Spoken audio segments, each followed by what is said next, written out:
काजल, ये मेरा दोस्त अजय है और ये उसकी पत्नी Sonali. Hello Kajal, how are you? Are you working somewhere? माफ करना जी, मैं आपकी बात समझ नहीं पाई।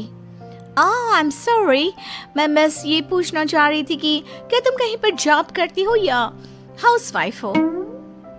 जॉब? आपका मतलब नौकरी ना, लेकिन वो मैं कैसे कर सकती हूँ? ये तुम्हारी वाइफ क्या कह रही है? क्या तुम अपनी वाइफ को जॉब नहीं करवाना चाहते? अरे नहीं दोस्त, वो बात नहीं है।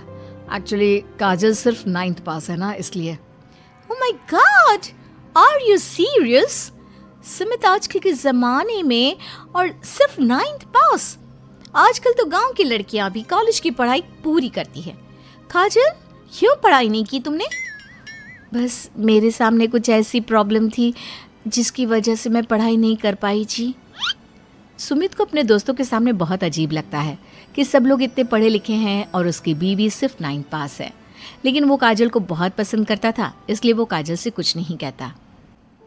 लगता है इनको इनके दोस्त के सामने बहुत अपमान जैसा महसूस हो रहा है। मुझे आगे की पढ़ाई करनी चाहिए, कम से कम 10वीं पास करना तो बहुत ज़रूरी लगता है। अगले दिन, मम्मी जी, मुझे आपसे कुछ ज़रूरी बात करनी थी जी। हाँ बोलो बेटा, क्या बात है? मम्मी जी, दरअसल मैं ना 10वीं क्लास की पढ़ाई करना चाहती हूँ, 10वीं पास करना चाहती हूँ।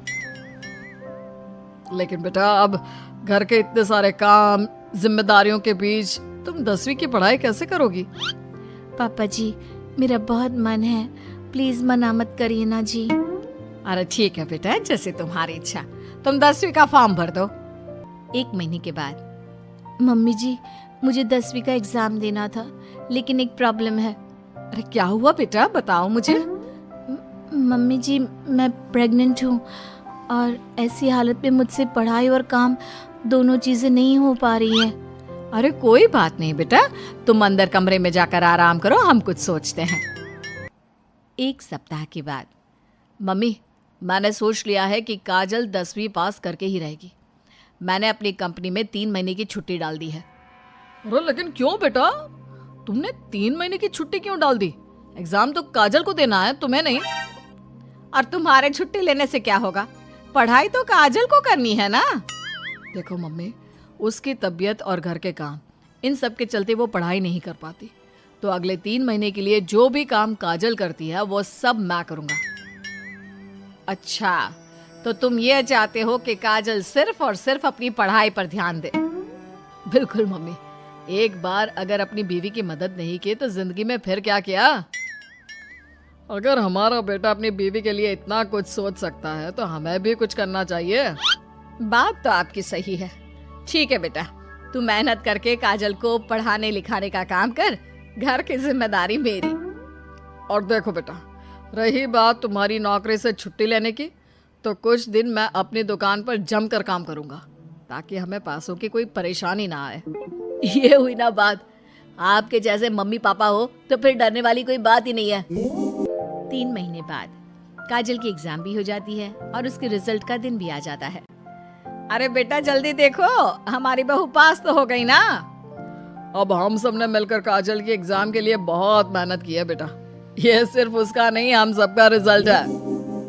लेकिन मम्मी, उसका रोल नंबर तो कहीं मिल ही नहीं रहा।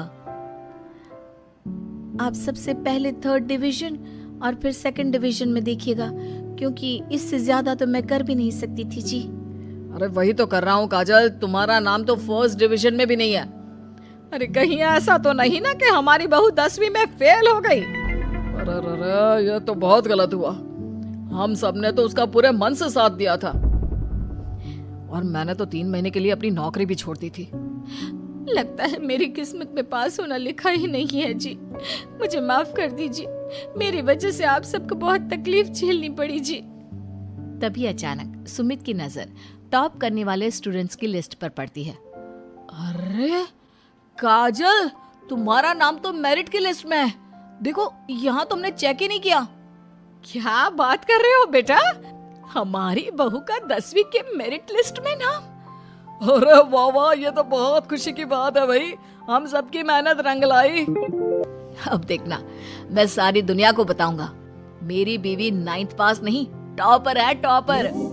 और मैं भी सबको कहूंगी कि मेरी बहू सुंदर भी है, घर के काम भी कर लेती है और 10वीं पास भी है, और अब तो उसके हाथ में बढ़िया नौकरी और पैसे भी है।